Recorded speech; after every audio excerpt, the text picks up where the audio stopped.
E saindo foi, como costumava, para o Monte das Oliveiras, e também os seus discípulos o seguiram. E quando chegou àquele lugar, disse-lhes: Orai, para que não entreis em tentação. E apartou-se deles cerca de um tiro de pedra, e pondo-se de joelhos orava, dizendo: Pai, se queres, passa de mim este cálice. Todavia não se faça a minha vontade, mas a tua. E apareceu-lhe um anjo do céu que o confortava. E posto em agonia, orava mais intensamente.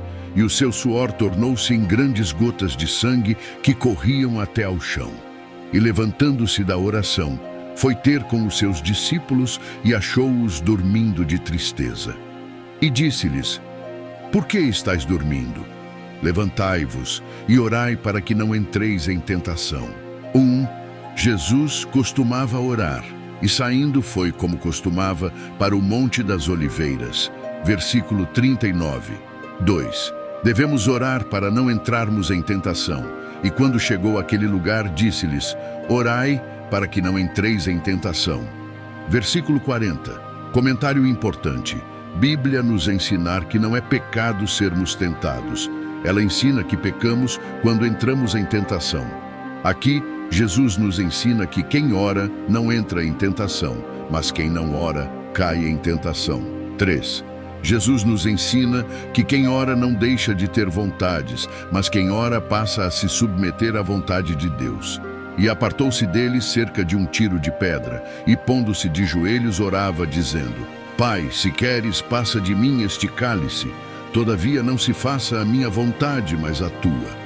Versículos 42 e 42. 4. Nós aprendemos que quanto mais oramos, mais somos fortalecidos para orarmos mais. E apareceu-lhe um anjo do céu, que o confortava, e posto em agonia orava mais intensamente, e seu suor tornou-se em grandes gotas de sangue que corriam até ao chão.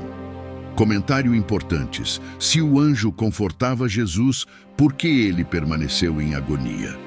O anjo o confortou, não removendo a agonia, mas fortalecendo Jesus para orar ainda com mais intensidade. A agonia era tão grande que Jesus suou gotas de sangue. O suor de Jesus, como gotas de sangue, indica um estado de extrema tensão física e emocional, uma condição conhecida como hematidrose, que ocorre raramente sob níveis elevados de estresse. 5. Dormir na hora errada te fará cair em tentação.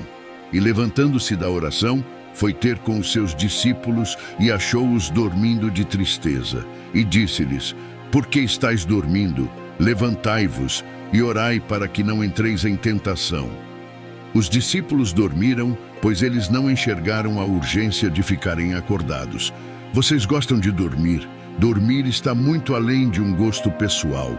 Dormir é uma necessidade. E não qualquer sono, mas um sono de qualidade. O sono tem ciclos e eles duram cerca de 90 minutos. E para uma boa noite de sono, você precisa de ao menos 4 ciclos de sono. Ou seja, dormir no mínimo 6 horas de sono por noite. Dito isso, podemos chegar a várias conclusões, e uma delas é que dormir não é um problema. O problema é dormir na hora errada. Dormir é uma necessidade, mas dependendo da urgência, outra coisa se torna uma necessidade maior do que dormir. Por exemplo, há pouco tempo eu fiz um bate-volta em Belo Horizonte e mesmo cansado, e mesmo normalmente tendo sono, eu não dormir, devido à urgência de ficar acordado e ligado. Muitas vezes nós dormimos, porque não temos urgência em ficarmos acordados. Ou seja, os discípulos não consideravam ainda aquela missão urgente, por isso dormiram. O segundo ponto é que Jesus não disse que eles entraram em tentação por um pecado sexual, ou pelo pecado da fofoca, ou pelo pecado de assassinato. Eles aqui estavam no pecado do desânimo, dormindo quando precisavam orar e vigiar. Quantas vezes nós ficamos com sono ao pegarmos na Bíblia? Quantas vezes estamos cansados para ler a Bíblia e orar? Quantas vezes não lemos, não oramos quando estamos tristes, mas não estamos tristes para as redes sociais, para os filmes, para dormir, mas estamos para orar e buscar a Deus. E é por isso que você não vence o pecado, pois está lutando contra as suas próprias forças e não com as armas espirituais que Deus já te entregou. Então, a primeira coisa que você deve vencer para ter uma vida espiritual de verdade é vencer você mesmo, o seu desânimo pelas coisas espirituais.